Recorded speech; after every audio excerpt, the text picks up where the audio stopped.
Агата Кристи. Похищение премьер-министра. Теперь, когда война и все трудности и лишения, неизбежно с ней связанные, отошли в далекое прошлое, думаю, что имею право открыть миру ту выдающуюся роль, которую сыграл мой друг Пуаро в момент национального кризиса. Этот секрет в свое время тщательно охранялся. Ни слова об этом не должно было просочиться в прессу. Но теперь, когда необходимость в строгом соблюдении тайны отпала, я считаю, что было бы только справедливо сделать так, чтобы вся Англия узнала, чем она обязана моему тщеславному маленькому другу, чей могучий интеллект, к счастью, сумел предотвратить грозившую нам всем катастрофу. Однажды вечером после обеда, надеюсь, читатель извинит меня, если я не назову точную дату.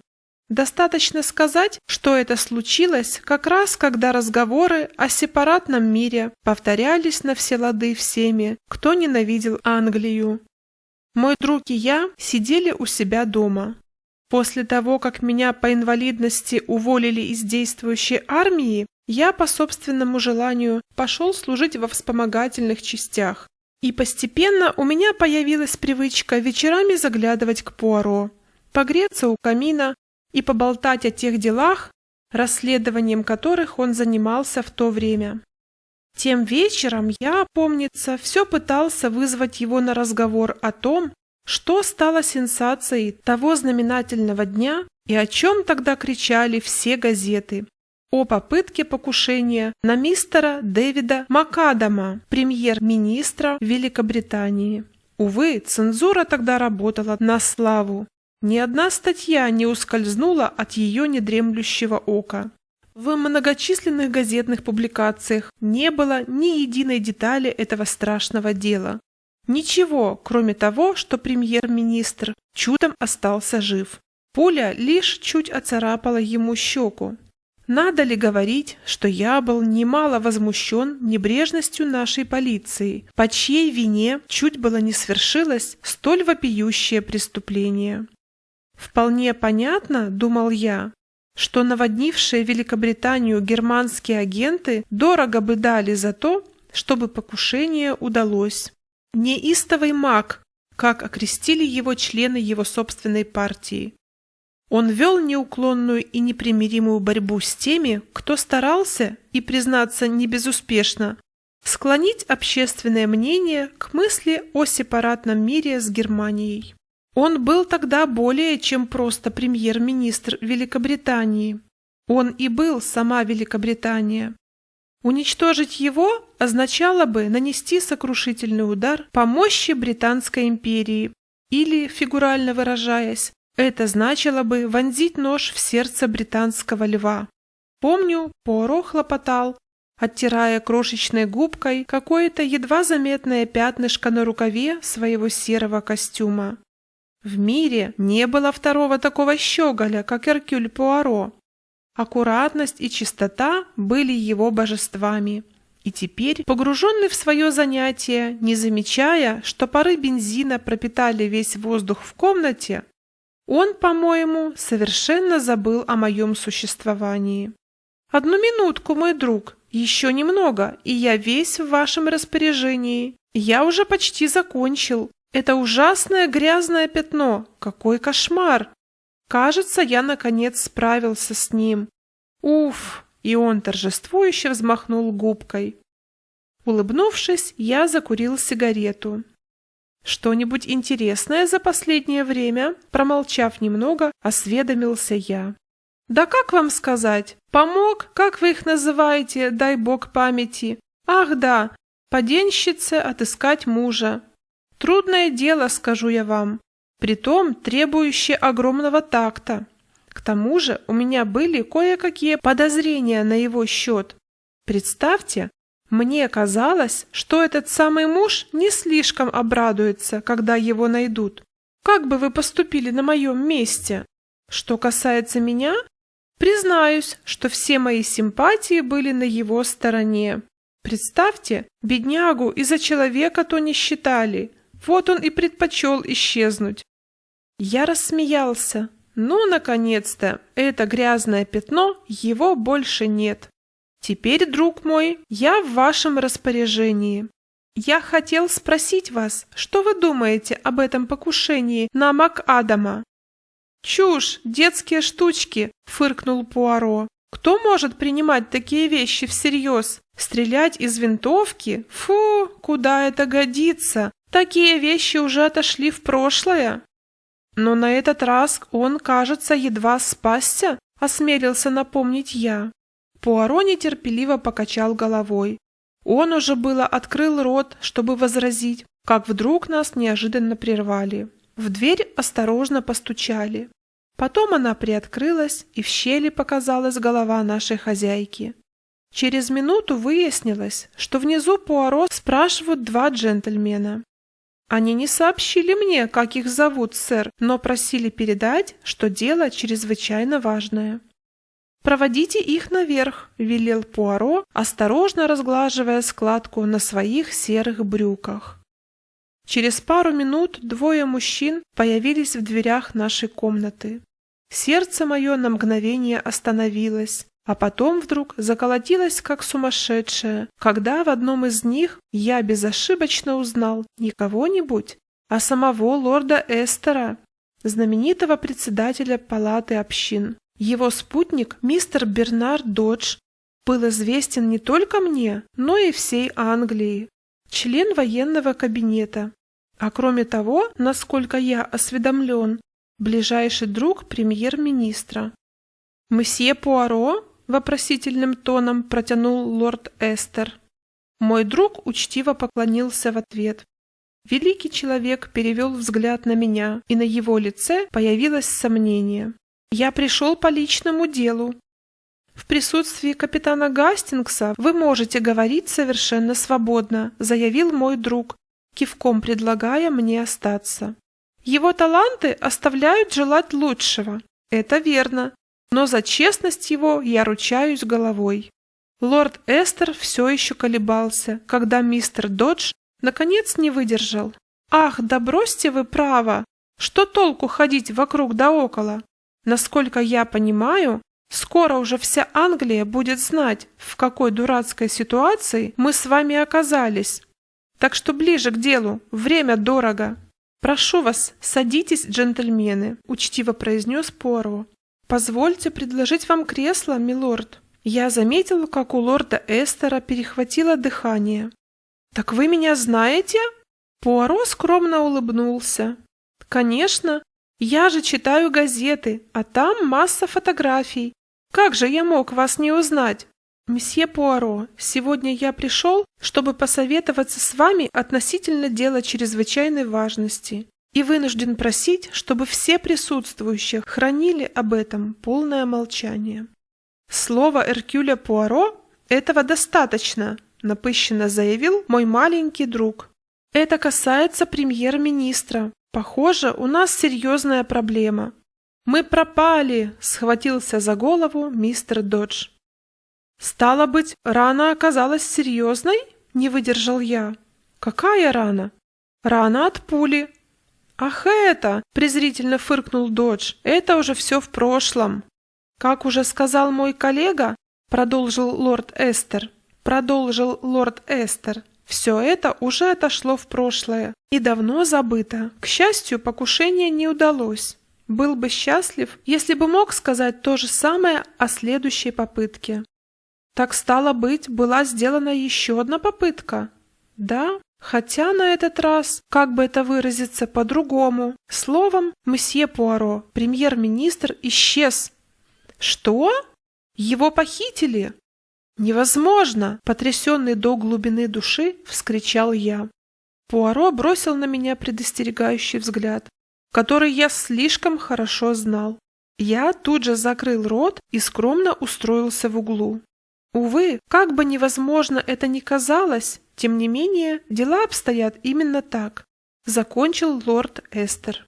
Пуаро поднял глаза на мистера Доджа. «Вы говорили, месье, что время сейчас определяет все? Что под этим подразумевается?» Двое мужчин обменялись удивленными взглядами. На этот раз заговорил лорд Эстер. «Вы слышали, мсье Пуаро, о том, что вскоре должна состояться конференция стран-союзниц?» Мой друг молча кивнул. «По вполне понятным причинам? Где состоится эта встреча и когда? Пока держится в строгом секрете. Но, увы, хотя мы сделали все от нас зависящее, чтобы ни слова об этом не просочилось в прессу, в дипломатических кругах, разумеется, дата встречи уже известна. Конференция должна состояться завтра, во вторник вечером, в Версале. Теперь, думаю, вы понимаете всю серьезность положения, в котором мы оказались.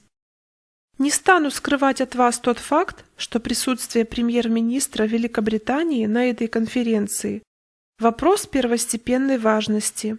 Пропаганда сторонников заключения сепаратного мира, начатая, скорее всего, немецкими агентами, затесавшимися в общество, становится все ожесточеннее. Уже никто не сомневается, что лишь участие в конференции премьер-министра, лишь сила его духа способна переломить ход событий. Отсутствие его может иметь самое серьезное, даже, я бы сказал, катастрофические последствия для нашей страны, да и для всех стран-союзниц, вплоть до заключения позорного мира. Увы, среди нас нет никого, кто в такой важный для страны момент мог бы заменить его. Только он один может представлять интересы Великобритании на судьбоносной, без преувеличения, конференции. Лицо Пуаро стало мрачным, как грозовая туча. Насколько я понимаю, вы уверены, что похищение премьер-министра в такой момент – не что иное, как попытка сорвать его участие в мирной конференции? Совершенно в этом уверен. Собственно говоря, он был похищен в тот момент, когда уже был на пути во Францию. А когда должна начаться конференция? Завтра вечером в 9. Пуаро извлек из кармана своих чудовищных размеров часы. Сейчас как раз без 8:45. Осталось 24 часа, задумчиво произнес мистер Додж. С четвертью, добавил Пуаро. Не забывайте, с четвертью, месье. Эти 15 минут могут оказаться весьма полезны. А теперь перейдемте к деталям. Где имело место похищение? В Англии или во Франции? Во Франции. Мистер МакАдам сегодня утром пересек Ла-Манш и высадился во Франции. Вечером он был приглашен на ужин командующим эскадрой. И там же должен был переночевать, а утром отправиться в Париж. Через канал его переправили на эскадронном миноносце. В Булоне его должен был ждать штабный автомобиль с одним из адъютантов командующего. И что же? Так вот, из Булони он не выехал, но больше его никто не видел. Как это? Месье Пуаро, и автомобиль, и адъютант – это все оказалось ловким мошенничеством. Уже позже штабной автомобиль нашли на одной из проселочных дорог. И водитель, и адъютант командующего были без чувств. Их оглушили ударом по голове и оставили беспомощных и связанных в автомобиле. А подставная машина? О ней по-прежнему ни слуху, ни духу. Пуаро сделал нетерпеливый жест. Невероятно, просто невероятно. Неужели никто до сих пор ее не видел? Как это возможно? Мы поначалу тоже думали, что отыскать ее не составит большого труда. Казалось, это просто вопрос времени. Особенно если вести поиски достаточно тщательно. К тому же, эта область Франции находится в ведении военной администрации. Поэтому мы нисколько не сомневались, что машину обнаружат очень скоро. Французская полиция и наш Скотланд-Ярд работали рука об руку. Воинские части прочесали каждый куст. И ничего. Как вы уже сказали, это невероятно, но тем не менее это так. И премьер-министр, и машина, и похитители исчезли, будто растаяли в воздухе. В эту минуту вновь раздался стук в дверь, и на пороге появился совсем юный офицер. Подойдя к лорду Эстеру, он вручил ему объемистый конверт, облепленный сургучными печатями. «Только что из Франции, сэр. Я привез его сюда, как вы распорядились». Офицер отдал честь и вышел. Министр нетерпеливо сорвал печати и вскрыл конверт. С губ его сорвалось невнятное восклицание. «Ну вот, наконец, какие-то новости. Это шифровка из Франции. Она только что пришла. Удалось обнаружить вторую машину, и в ней секретаря премьер-министра Дэниелса. Его усыпили хлороформом, связали и оставили беспомощного и без чувств на давно заброшенной ферме.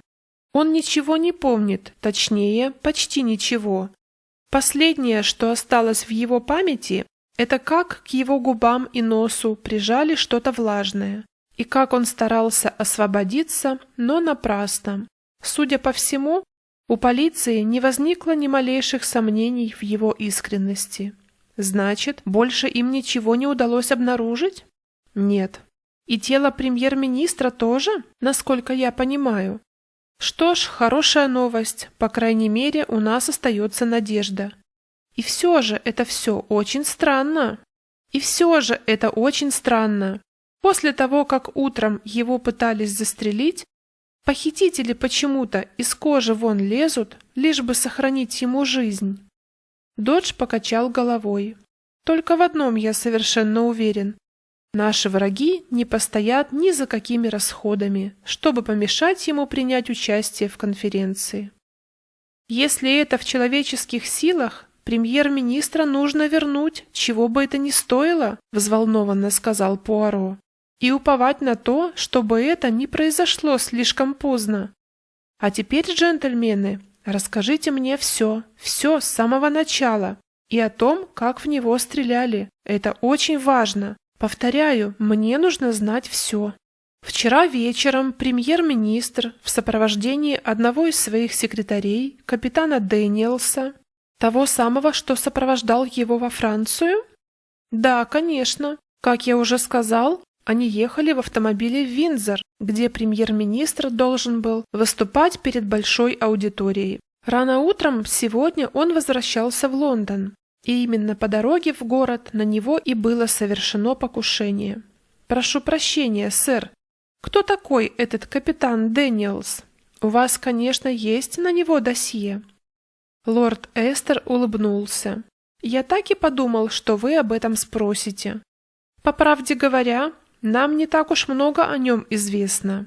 То же самое я могу сказать и о его семье. Прежде он служил в армии. По общему мнению, как секретарь, он выше всяких похвал, способный, исполнительный. К тому же превосходно знает несколько языков, чуть ли не 7, кажется. Именно по этой причине, насколько я понимаю, премьер-министр и выбрал его для поездки во Францию. А родственники в Англии у него есть? 2 тетки, некая миссис Эвералд в Хампстеде и мисс Дэниелс. Это живет неподалеку от Аскота. Аскот? Кажется, это совсем рядом с Виндзором, не так ли? Мы тоже обратили на это внимание. Увы, как выяснилось, тут нет никакой связи. Итак, насколько я понимаю, вы считаете, что капитан Дэниелс вне подозрений? Мне послышалась нотка горечи в голосе лорда Эстера, когда он, помолчав немного, ответил: «Нет, мсье Пуаро, сейчас такое время, что я бы дважды подумал, прежде чем посмел утверждать со всей определенностью, что кто бы то ни было находится вне подозрений». «Очень хорошо. Еще вопрос, милорд. Из того, что вы мне рассказали, я могу сделать вывод, что все это время премьер-министр находился под неусыпным наблюдением полиции. Следовательно, любое покушение на него не только было бы чрезвычайно сложным, но попросту невозможным делом». Лорд Эстер кивнул. Так оно и есть. За автомобилем, в котором ехал премьер-министр, повсюду на близком расстоянии следовала полицейская машина с несколькими детективами в штатском. Сам мистер МакАдам ничего не знал о принимаемых нами мерах предосторожности. Он всегда был одним из самых бесстрашных людей, каких мне доводилось встречать. Проведав о том, что постоянно находится под охраной, он бы вспылил и отослал моих людей. Поэтому полиция действовала втайне. Кроме того, личный шофер Макадама, О'Мерфи, служит в Intelligence Service. О'Мерфи? По-моему, это ирландская фамилия, не так ли? Вы правы, он ирландец. А из какой части Ирландии он родом? Из графства Клэр, насколько я помню. Понятно. Прошу вас, продолжайте, милорд. Итак, премьер-министр отправился в Лондон. Ехал он в закрытом автомобиле. В машине не было никого, только он и капитан Дэниелс. Следом, как обычно, шла вторая машина, но, к несчастью, по причинам, о которых мы пока ничего не знаем, машина премьер-министра свернула с главной дороги. И... «Там, вероятно, есть развилка?» – перебил его Пуаро. «Да, но... А откуда вам это известно?» «О, это же очевидно. Прошу вас, продолжайте». Итак, по невыясненным причинам, продолжил свой рассказ лорд Эстер, машина премьер-министра свернула с главной дороги. Полицейский же автомобиль, там, видимо, не заметили неожиданного маневра, продолжал двигаться в направлении Лондона.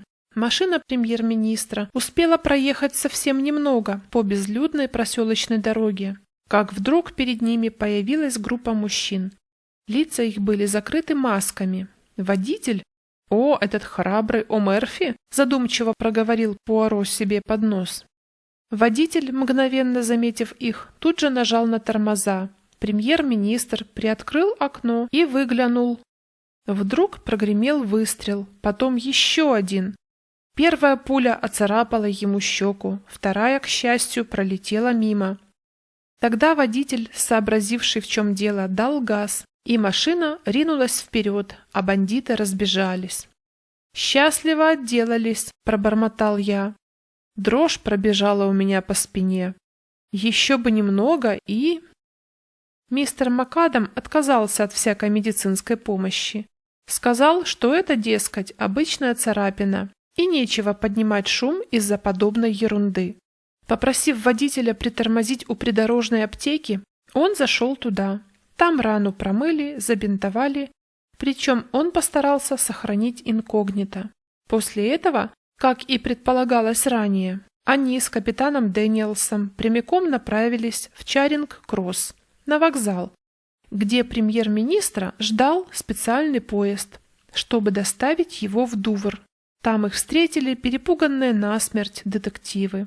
Сообщив им в нескольких словах о том, что произошло, сделал это капитан Дэниелс, премьер-министр отбыл во Францию. Добравшись до Дувра, он пересел в стоявший под парами эсминец. А в Булоне, как вам уже известно, его поджидал посланный бандитами подставной автомобиль с английским флагом и до мельчайших деталей, соответствующий настоящему. «Это все, что вы можете мне рассказать?» «Да». «Стало быть, вы сообщили мне все, не опустив ни единой детали и ни о чем не умолчав, милорд?» «Ну, тут есть еще одно не совсем обычное обстоятельство». «Да». Автомобиль, в котором ехал премьер-министр, почему-то не вернулся назад после того, как высадил его на вокзале Чаринг-Кросс. Полиция разыскивала О'Мерфи, хотела расспросить его о том, что произошло, так что тревогу забили немедленно и тут же объявили поиск. Уже позже машину нашли брошенной около какого-то непрезентабельного и к тому же пользующегося плохой репутацией ресторана в Сохо. Мы к нему приглядываемся уже давно, поскольку стало известно, что он стал местом встречи германских агентов. И что же водитель? Его так и не нашли. Судя по всему, он исчез. Итак, помолчав немного, задумчиво подытожил Пуаро. Перед нами уже 2 случая внезапного и необъяснимого исчезновения людей. Премьер-министр пропал, будучи во Франции, а О'Мерфи в Англии. Он бросил на лорда Эстера внимательный взгляд, но тот только в отчаянии развел руками. «Могу вам сказать лишь одно, месье Пуаро. Если бы кто-нибудь еще вчера при мне заявил, что О'Мерфи предатель, я бы рассмеялся ему в лицо. А сегодня? Сегодня я и сам не знаю, что думать». Пуаро с мрачным видом кивнул. Вытащив из кармана часы-луковицу, он снова взглянул на них. «Насколько я понимаю, вы даете мне карт-бланш, джентльмены? Во всем, не так ли? Я абсолютно волен в своих действиях, имею право делать то, что считаю нужным, и так, как считаю нужным». «Совершенно верно. Кстати, есть специальный поезд до Дувра. Он отправляется через полчаса. С ним мы посылаем во Францию еще одну группу специалистов из Скотланд-Ярда. Я собирался дать вам в распоряжение офицера и агента Intelligence Service. Вы можете полностью им доверять. Все ваши приказы будут выполняться как мои. Надеюсь, вас это устраивает?» «Вполне. Позвольте мне еще один маленький вопрос, джентльмены, прежде чем мы расстанемся. Что натолкнуло вас на мысль прийти именно ко мне? Насколько я могу судить, в тех кругах, где вращаетесь вы, мое имя почти неизвестно, а Лондон – большой город. Мы выбрали вас по рекомендации весьма важного лица, вашего соотечественника, между прочим. Причем этот человек не только рекомендовал вас с самой лучшей стороны, но и высказал самое горячее желание, чтобы именно вы, а не кто иной, занимались этим делом. Что вы говорите? Неужели? Ах, мой добрый друг-префект!» Лорд Эстер покачал головой. «Нет-нет, берите выше. Один из тех великих мира сего, чье слово когда-то было законом у вас в Бельгии и будет и впредь». Рука Пуаро непроизвольно взметнулась вверх, словно отдавая салют. «Да будет так. Ах, мой господин не забыл. Джентльмены, я, Эркюль Пуаро, клянусь служить вам верой и правдой. Будем уповать на то, что мы успеем вовремя. Но пока все во мраке, мы блуждаем во мраке. Не понимаю». «Ну, Пуаро!» – нетерпеливо воскликнул я, едва дверь за нашими высокопоставленными гостями захлопнулась. «Что вы скажете об этом?» Но мой друг, казалось, не слышал меня. Не оборачиваясь, он поспешно кидал вещи в маленький саквояж, а в ответ на мой вопрос он задумчиво покачал головой. «Я даже не знаю, что думать. Мои серые клеточки, ах, они оставили меня на произвол судьбы. К чему, скажите, похищать кого-то, когда одного лишь удара по голове было бы достаточно, чтобы заставить человека замолчать навсегда?» – продолжал я. «Простите, мой друг, но, по-моему, я ничего подобного не говорил. А вам не приходит в голову, что в их задачу входило именно похищение, а не убийство?» «Почему?» «Потому что нерешительность, а тем более неуверенность порождают панику. Это одна причина. Предположим, нашли бы премьер-министра мертвым. Что тогда? Волна возмущения, всеобщий гнев, шок. Но в конце концов с ситуацией бы справились, и жизнь вошла бы в свое русло. А теперь все в растерянности. Жив ли премьер-министр, или его убили? Вернется он или уже нет? Никто не знает. И пока не наступит какая-то определенность, никто не станет предпринимать никаких шагов.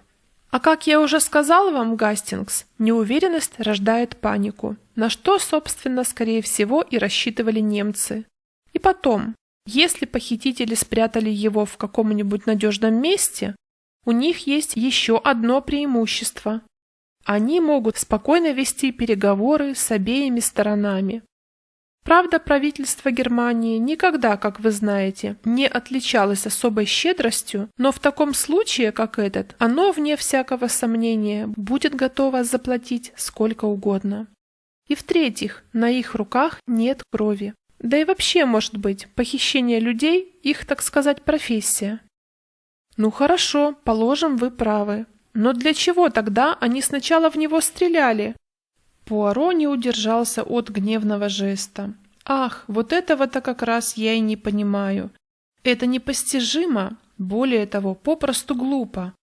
Смотрите, ведь все уже подготовлено, и мастерски подготовлено, уж вы мне поверьте, для похищения знаменитого человека. И вдруг они чуть было не проваливают все дело каким-то мелодраматичным нападением, подходящим более для дешевого вестерна.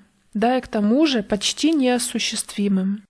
Да ведь в реальность такого почти невозможно поверить. Это банда разбойников в черных масках, да еще менее чем в 20 милях от Лондона. Только подумайте, Гастингс. А вдруг эти два нападения не имеют между собой ничего общего, Пуаро? С воодушевлением воскликнул я. Вы не допускаете, что это действовали совершенно разные люди? Нет-нет, друг мой, это было бы совсем уже невероятно. Таких совпадений не бывает. И далее, кто же предатель? А ведь он должен был быть, непременно должен, во всяком случае, когда случилось первое покушение. Но кто он? Дэниелс или О'Мерфи, хотел бы я знать. А предателем непременно должен быть один из этих двоих. Иначе почему автомобиль свернул на проселочную дорогу? Не можем же мы подумать, что покушение с какой-то целью организовано с ведома премьер-министра, коль скоро жертвой его должен был оказаться он сам. Так что либо О'Мерфи заранее знал, что должен свернуть именно в этом месте, либо он сделал это, повинуясь приказу Дэниелса. Именно это нам и предстоит выяснить. Скорее всего, предателем был О'Мерфи. Да, вы правы. Будь это Дэниелс, премьер-министр непременно услышал бы его слова и не преминул бы поинтересоваться, почему он отдает этот приказ. И все же в этой версии по-прежнему слишком много вопросов. Слишком много всяких «почему» и всего такого, что противоречит друг другу. Давайте разберемся. Если О'Мерфи честный человек, для чего ему пришло в голову свернуть с дороги в Лондон?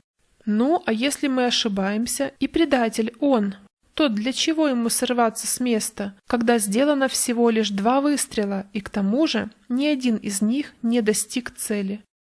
Ведь не настолько же он глуп, чтобы не понимать, что таким образом он спасает премьер-министру жизнь. И опять же, почему, высадив премьер-министра у вокзала Чаринг-Кросс, О'Мерфи, если он не предатель, сразу же направляется в самое, так сказать, змеиное гнездо немецкой агентуры? Да, все это выглядит на редкость подозрительно, согласился я. И все же, давайте глянем на всю эту паутину через призму моего метода. Что мы имеем за и против каждого из этих двоих людей? Возьмем для начала Мерфи. Против то, что он свернул с главной дороги на проселочную. Выглядит достаточно подозрительно. К тому же не забывайте, он ирландец из графства Клэр. И третье, то, что и сам он исчез, как сквозь землю провалился. Да еще при весьма подозрительных обстоятельствах. А теперь то, что говорит в его пользу. Его решительные действия во время первого покушения, без сомнения, спасли премьер-министру жизнь. Он один из инспекторов Скотланд-Ярда и, вероятно, занимает в нем достаточно высокий пост. Кроме всего, он еще и детектив. Теперь перейдем к Дэниелсу. Против него у нас как будто бы никаких улик, разве что только отсутствие каких-либо сведений о его прошлом. Да еще то, что для добропорядочного англичанина он знает уж слишком много иностранных языков. Прошу меня простить, друг мой, но когда речь идет об изучении языков, ваши соотечественники, как правило, оказываются на редкость тупы, а в его пользу говорит тот факт, что он и сам был найден связанным с кляпом во рту, да еще и одурманенным хлороформом. Все это свидетельствует о том, что он вряд ли имел какое-то отношение к покушению на своего шефа. Он сам мог все это организовать, вставить кляп в рот, обмотать руки и ноги веревками и притвориться одурманенным, чтобы отвести от себя подозрения, — возразил я. Пуаро пренебрежительно хмыкнул. Нет, друг мой, французскую полицию провести не так легко, уверяю вас. Кроме того, для чего ему было оставаться и тем самым подставлять себя под удар? При том, что цель, поставленная перед ним его хозяевами, благополучно достигнута, и премьер-министра удалось похитить. Конечно, сообщники могли усыпить его хлороформом, связать и сунуть кляп ему в рот, дабы отвести от него подозрения. Но, если честно, я и теперь не понимаю, чего они рассчитывали этим добиться. Ведь после всего, что случилось, он для них бесполезен, пока не выяснятся все обстоятельства, при которых исчез премьер-министр. С Дэниелса не будут спускать глаз. А может, он все же рассчитывал навести полицию на ложный след? Тогда почему он даже не попытался это сделать? Вы помните его показания, Гастингс? Дэниелс сказал, что почти ничего не помнит, кроме удушливого запаха платка, которым кто-то вдруг закрыл ему лицо. А потом он, дескать, потерял сознание. Где же тут попытка сбить полицию со следа? Где вообще вы видите этот самый след? Нет, друг мой. Все это весьма похоже на правду. Ну что ж, сказал я, бросив украдкой взгляд на часы. Думаю, пора собираться на вокзал. Возможно, во Франции вам удастся отыскать ключ к этой тайне. Возможно, друг мой, возможно. Хотя и маловероятно. Вам может быть странно это слышать, но я до сих пор блуждаю во мраке. Просто невероятно, Гастингс, что премьер-министра до сих пор не нашли. Тем более на столь небольшой территории. Ведь даже укрыть его там, пусть и на короткое время, представляется достаточно проблематичным. И если уж отыскать его не удалось полиции и армии двух государств, так чем тут могу помочь я? На вокзале Чаринг-Кросс нас уже поджидал мистер Додж. Это детектив Бернс из Скотланд-Ярда и майор Норман. Оба они целиком и полностью в вашем распоряжении, мсье Пуаро. Желаю удачи. Конечно, все это ужасно, но я все еще не теряю надежды. А теперь прощайте, мне пора. Приподняв шляпу, министр откланялся и торопливыми шагами устремился прочь. Мы с майором Норманом понемногу разговорились, болтая о том о сём. Кроме нас, на вокзальной платформе толпилась еще небольшая кучка людей. Среди них я вдруг увидел знакомое лицо, коротышка с худощавым лицом, похожим на морду ищейки, который как раз в эту минуту разговаривал о чем-то с высоким, благообразным мужчиной. Это был наш старый знакомый и большой почитатель таланта Пуаро, старший инспектор Джеб из Скотланд-Ярда. Я всегда считал его одним из самых способных сыщиков лондонской полиции. Заметив нас, он расплылся в улыбке и сердечно приветствовал нас обоих. «Слышал, что и вас бросили на это дело, Пуаро. Да, задачка, признаюсь, еще та. Скрылись без следа, будто растаяли в воздухе. Да еще и его с собой увели. Просто непостижимо. Впрочем, не думаю, что они смогут еще долго держать его под замком. Наши люди прочесывают всю Францию. Да и французская полиция занята тем же самым. Так что, уверен, возвращение премьер-министра всего лишь вопрос нескольких часов». «Да, конечно, само собой, если он еще жив», — уныло вмешался долговязый детектив. Лицо Джепа потемнело. «Да, конечно, но я почему-то уверен, что с ним все в порядке». Пуаро закивал. «Да-да, конечно, он жив. Но смогут ли его вовремя обнаружить? Вот в чем вопрос. Я, как и вы, инспектор, не сомневаюсь, что скрывать такого человека, как премьер-министр Англии, в течение продолжительного времени попросту невозможно». Раздался свисток, и мы всей компанией разместились в пульмановском вагоне. Поезд медленно и плавно тронулся и отошел от перрона. Поездка, на мой взгляд, оказалась на редкость интересной.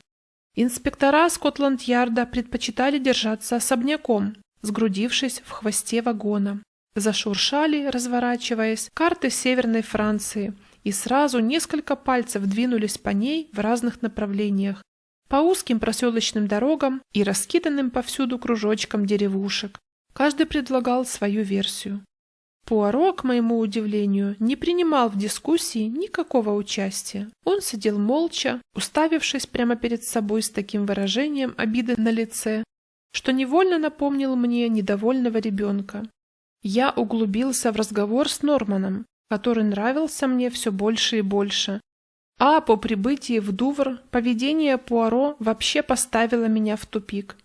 Не успели мы ступить на палубу ожидавшего нас судна, как маленький бельгиец вдруг отчаянно вцепился мне в руку. Свежий морской ветер дул нам в лицо. «Монду!» – пробормотал он. «Это ужасно!» «Мужайтесь, Пуаро!» – ободряюще воскликнул я. «Вот увидите, вы справитесь, вы найдете его. Я совершенно в этом уверен».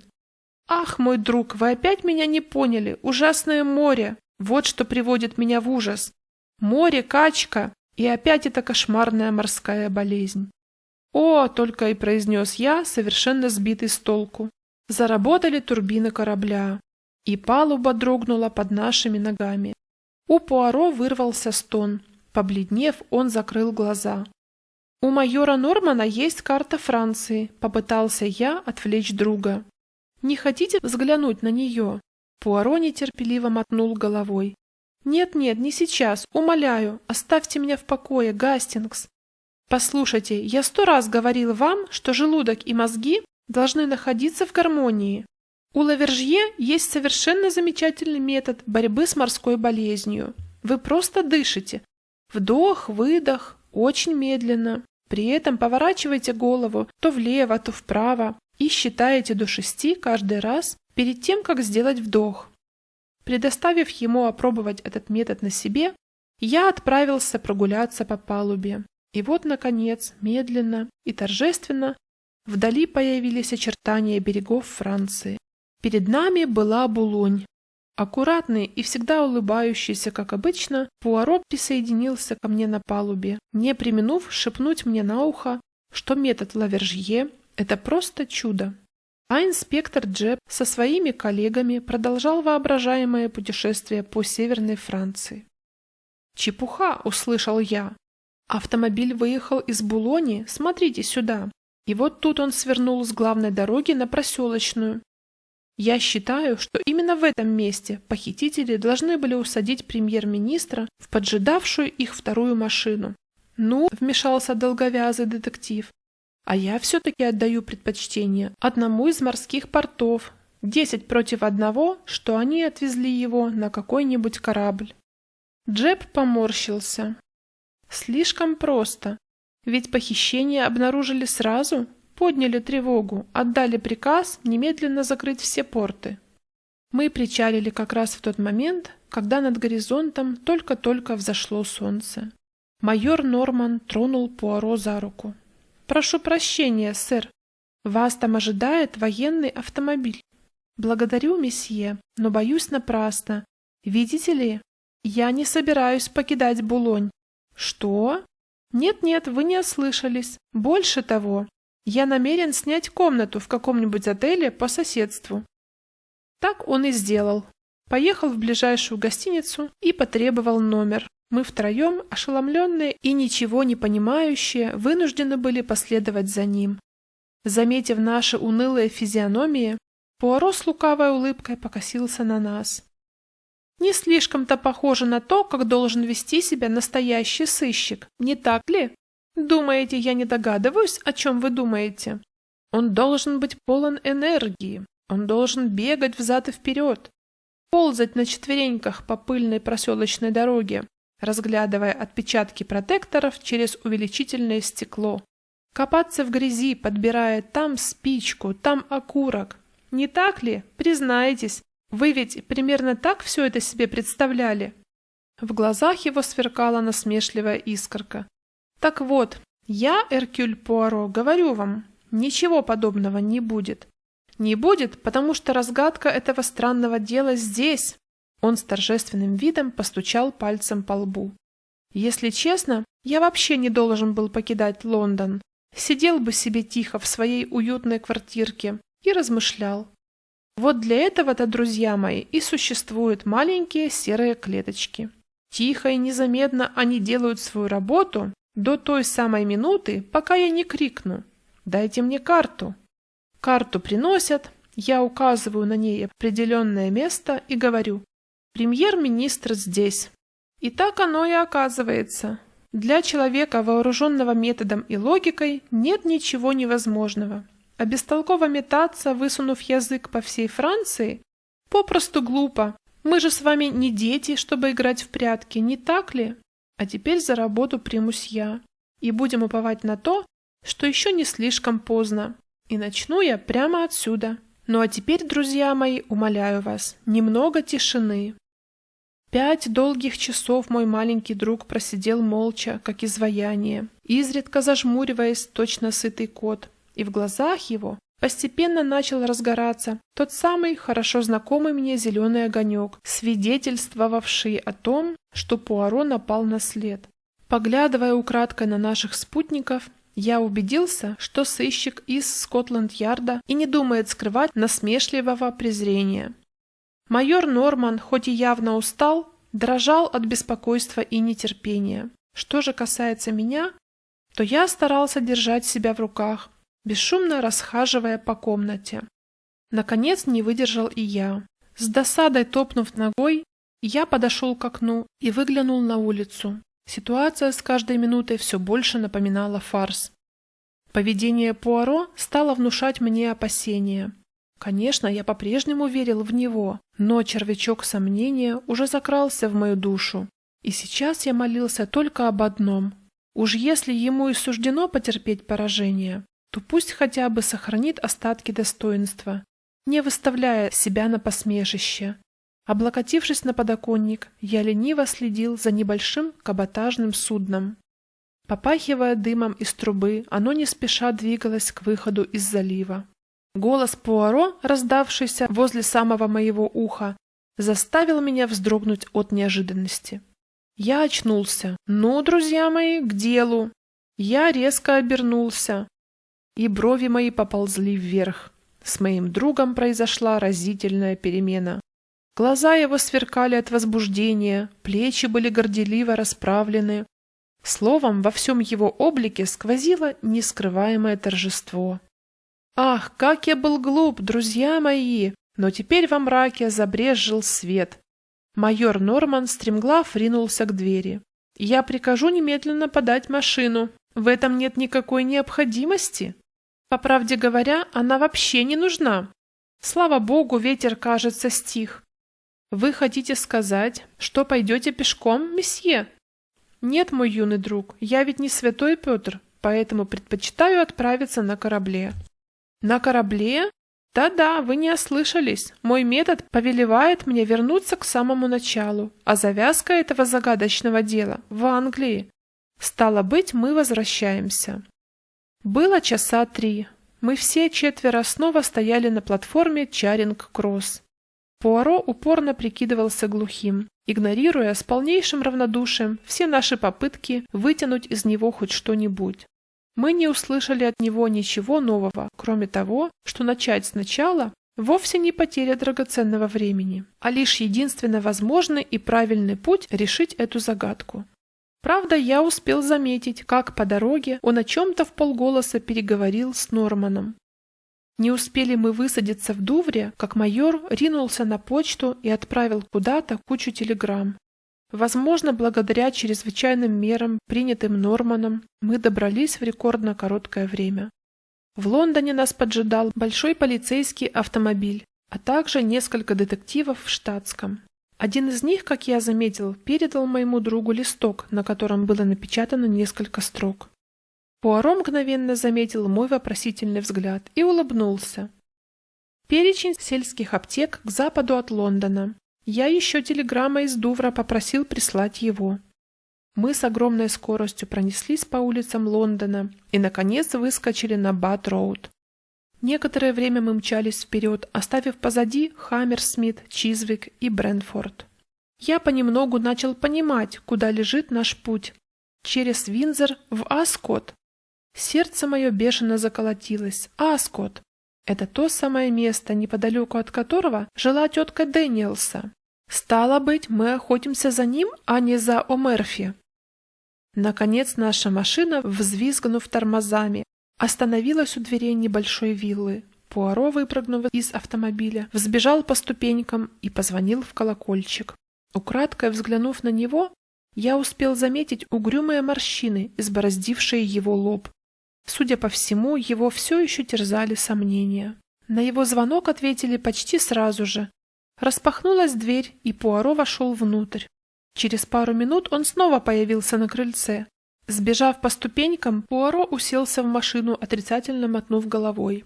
Надежда в моей душе потихоньку угасла. Было уже больше 4 часов. Пусть моему другу и удалось обнаружить какие-то улики, изобличавшие Дэниелса. Много ли в этом проку? Даже если он и сможет угадать то, пока еще неизвестное местечко во Франции, где похитители держат премьер-министра, времени-то в обрез. Наше возвращение в Лондон было неожиданно прервано. К моему удивлению, мчавшийся в город автомобиль вдруг съехал с главной дороги и остановился у небольшого домика, в котором я, после некоторого колебания, угадал сельскую аптеку. Пуаро выбрался из машины и заглянул туда. Провел он внутри не больше нескольких минут, но я заметил, что лицо его просветлело и стало решительным, как у человека, который преисполнился надежды. Он наклонился к уху Нормана и что-то ему прошептал так тихо, что я не разобрал ни единого слова. Но ответ майора прозвучал достаточно громко. «Да, если свернете налево, увидите их. Они ждут возле моста». Мы снова свернули на боковую дорогу, и в свете угасающего дня я заметил другую машину, стоявшую у обочины. В ней сидело двое мужчин в штатском. Наш автомобиль остановился. Пуаро вышел и сказал им несколько слов, и тут же вернулся, и мы вновь на огромной скорости понеслись на север. Вторая машина двинулась за нами. Некоторое время мы ехали молча. Судя по всему, мы направлялись куда-то в северные пригороды Лондона. Наконец, наш автомобиль, скрипнув тормозами, остановился у высокого здания, стоявшего в некотором отдалении от дороги. Нормана и меня оставили в машине. Пуаро и второй детектив направились к парадному и позвонили в дверь. Служанка в аккуратной наколке вышла на крыльцо и с удивлением уставилась на непрошенных визитеров. «Я полицейский офицер», — сказал детектив. «У меня ордер на обыск в этом доме». У служанки вырвался испуганный возглас. Позади нее в холле вдруг появилась высокая, довольно красивая дама средних лет. «Закрой дверь, Эдит. Это обычные грабители, я уверена». Но Пуаро успел ловко всунуть ногу в щель, издав при этом пронзительный свист. Другой детектив, опомнившись, взбежал по ступенькам, распахнув настежь дверь, и вместе с Пуаро ворвался внутрь. Минут 5 мы с Норманом просидели в машине, проклиная свою вынужденную бездеятельность. Наконец, дверь снова распахнулась, и Пуаро с детективом в сопровождении 3 арестованных, 2 мужчин и женщины, появились на крыльце. Женщину и 1 мужчину усадили во вторую машину. Другого пленника сам Пуаро предупредительно усадил к нам с Норманом. «Мне нужно ехать с остальными, друг мой. Умоляю вас, позаботьтесь хорошенько об этом джентльмене. Вы ведь не знаете его, нет? Ну что ж, позвольте мне в таком случае представить вам месье О'Мерфи». «О'Мерфи!» Не заметив, как автомобиль тронулся, я уставился на него с открытым от изумления ртом. Взгляд мой невольно остановился на его руках. На них не было наручников, но он не делал ни малейших попыток к бегству. Просто сидел молча, глядя в пространство перед собой остановившимся взглядом, словно не мог прийти в себя от изумления. Как бы то ни было, но мы с майором Норманом не спускали с него глаз. Машина все так же, не снижая скорости, неслась на север. Стало быть, мы и не думали возвращаться в Лондон. Я был совершенно сбит с толку. Вдруг, почувствовав, что автомобиль замедлил ход, я приник к стеклу и сообразил, что мы подъехали к аэродрому в Хендоне. Тут в моей голове молнией сверкнула мысль. «Какой же молодец Пуаро!» — подумал восторженно я. «Решил лететь во Францию с самолетом». Идея, конечно, сама по себе была неплохая, но, поразмыслив немного, я постепенно обнаружил в ней несколько слабых мест. Телеграмма пришла бы куда быстрее. А ведь время сейчас решало все. Наверное, решил я, Пуаро, мой тщеславный друг, не в силах отказать себе в удовольствии лично участвовать в освобождении премьер-министра. Машина остановилась, и майор Норман поспешно выпрыгнул из нее. Незнакомый мне человек в штатском обменялся с Пуаро несколькими словами и торопливо удалился. Не выдержав, я, в свою очередь, тоже выбрался из машины и, подойдя к Пуаро, тронул его за локоть. «Поздравляю вас, старина! Значит, вам удалось выведать у них, где это место. Но послушайте, надо ведь немедленно дать телеграмму во Францию. Нельзя терять ни минуты. Если вы полетите сами, может оказаться уже слишком поздно». Томительную долгую минуту Пуаро с удивлением взирал на меня. «Увы, мой друг, есть нечто такое, что никак нельзя послать телеграммой. торопливо возвратился майор Норман. Вместе с ним был молодой офицер в форме ВВС Великобритании. Это капитан Лайл, пилот, который отвезет вас во Францию. Его самолет готов к вылету. «Оденьтесь потеплее, сэр», — посоветовал юный летчик. «Если хотите, могу одолжить вам свою куртку». Пуаро снова извлек на свет Божий свои чудовищные часы. «Да, пора», — пробормотал он себе под нос. Подняв голову, он оглядел нас, заметив молодого офицера, и учтиво поклонился. «Благодарю вас, месье, но с вами полечу не я. Вашим пассажиром будет вот этот джентльмен». Проговорив это, он немного посторонился, и из темноты перед нами появилась какая-то темная фигура. Я догадался, что это пленник, ехавший в другой машине. Но как только свет упал на его лицо, перед глазами у меня все вдруг поплыло, и я чуть не свалился от изумления. Это был сам премьер-министр. «Ради всего святого, расскажите же мне все от начала до конца!» — нетерпеливо воскликнул я, когда Пуаро, майор и я уселись в машину, и она стремглав понеслась по направлению к Лондону. Каким образом они ухитрились снова переправить его в Англию? А в этом не было никакой нужды. Я имею в виду переправлять его в Англию, сухо ответил Пуаро. Премьер-министр ее и не покидал. Его похитили по дороге из Виндзора в Лондон. Что? Сейчас все объясню. Итак, премьер-министр едет в своей машине. Рядом с ним его секретарь. Вдруг к лицу его прижимают платок, пропитанный хлороформом. Но кто? Наш обаятельный знаток иностранных языков, капитан Дэниелс. Как только премьер-министр теряет сознание, Дэниелс берет переговорную трубку и отдает приказ О'Мерфи свернуть вправо на проселочную дорогу, что ничего не подозревающий шофер и выполняет. Проехав несколько ярдов по проселочной дороге, они вдруг видят перед собой загораживающую им проезд большую машину. Похоже, она сломалась. Сидящий за рулем человек сигналом просит О'Мерфи остановиться. Тот тормозит. Незнакомец выходит из машины и приближается к ним. Дэниелс высовывается из машины и повторяет с О'Мерфи тот же трюк, который только что проделал с премьер-министром, используя на этот раз то ли тот же хлороформ, то ли какой-нибудь другой анестетик, возможно, этилхлорид. Дело сделано. Беспомощные, бесчувственные тела переносят в другую машину, а их место занимают двойники. Невозможно! И тем не менее это так.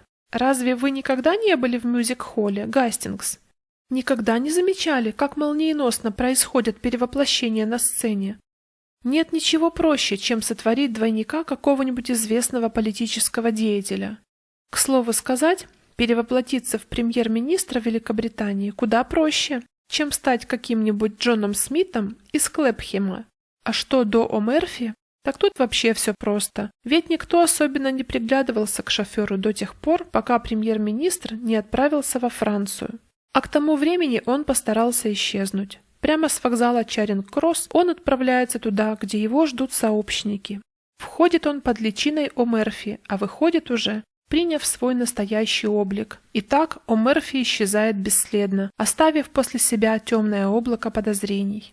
Но ведь человека, который выдавал себя за премьер-министра, видели многие? Да, но никто из тех, кто видел его, не знал его лично. А Дэниелс еще к тому же старался по возможности и близко никого к нему не подпускать. Более того, не забывайте, что лицо у него было забинтовано. А если бы в его манере поведения кто-нибудь заметил нечто странное, то это наверняка отнесли бы за счет шока, от которого он до сих пор не оправился после недавнего покушения на его жизнь. Что могло бы быть естественнее, верно? К тому же все знали, что у мистера Макадама слабое горло. Также было общеизвестно, что перед долгими речами он берег голос, поэтому похитители нисколько не сомневались, что до самой Франции вряд ли кто сможет обнаружить подмену. А вот уже там вести далее игру было не только рискованно, но и попросту невозможно. И поэтому премьер-министр исчезает. Вся полиция страны срывается с места и, сломя голову, несется через Ла-Манш. И никому даже в голову не приходит повнимательнее присмотреться к первому покушению. Более того, Дабы создать иллюзию того, что похищение совершилось во Франции, Дэниелс имитирует нападение на самого себя. Его также находят связанным и с кляпом во рту. А тот человек, что играл роль премьер-министра, а он в это время старается побыстрее принять свой нормальный вид. Ведь и его, и мнимого шофера могут в любую минуту арестовать как подозрительных личностей до выяснения обстоятельств. На их счастье, ни одна живая душа не сможет догадаться о той роли, которую они сыграли в этой драме, и вполне вероятно, что за отсутствием улик их попросту отпустят. А настоящий премьер-министр? Его и О. Мерфи сразу же после нападения перевозят в дом миссис Эвералд, так называемой тетушки Дэниелса в Хэмпстеде. На самом же деле ее имя фрау Берта Эбенталь, и полиция давным-давно сбилась с ног, разыскивая ее. Так что можно сказать, что я сделал им неожиданный подарок, не говоря уже о Дэниелсе. Да что и говорить, это был гениальный план, но только они не учли одного, того, что им придется иметь дело с Эркюлем Пуаро. Думаю, читатель вместе со мной охотно простит моему другу его невинное тщеславие. И когда же вы заподозрили, что вас водят за нос? Когда я принялся размышлять и действовать согласно своему методу, Гастингс. И только этот эпизод со стрельбой никак не укладывался у меня в голове. До той самой минуты, пока я вдруг не вспомнил, что именно в результате покушения премьер-министр отправился во Францию с забинтованным лицом. И тогда все встало на свои места. А стоило мне только объехать деревенские аптеки между Виндзором и Лондоном, как тут же выяснилось, что никто, соответствующий данному мной описанию, в тот день не заезжал ни в одну из них, и никому там не перевязывали пораненное лицо. Итак, мое предположение блестяще подтвердилось, но все остальное, друг мой, было по сравнению с этим просто детской игрой. На следующее утро Пуаро показал мне только что полученную им телеграмму. Телеграмма была без подписи. Не было там указано и место, откуда ее отправили. Да и вообще, в ней значилось лишь одно слово – «вовремя». А чуть позже все утренние газеты напечатали отчет о мирной конференции союзнических держав, уделив особое внимание шквалу аплодисментов, завершившему речь мистера Дэвида Макадама, премьер-министра Великобритании, которая, по словам журналистов, произвела на всех поистине глубочайшее впечатление.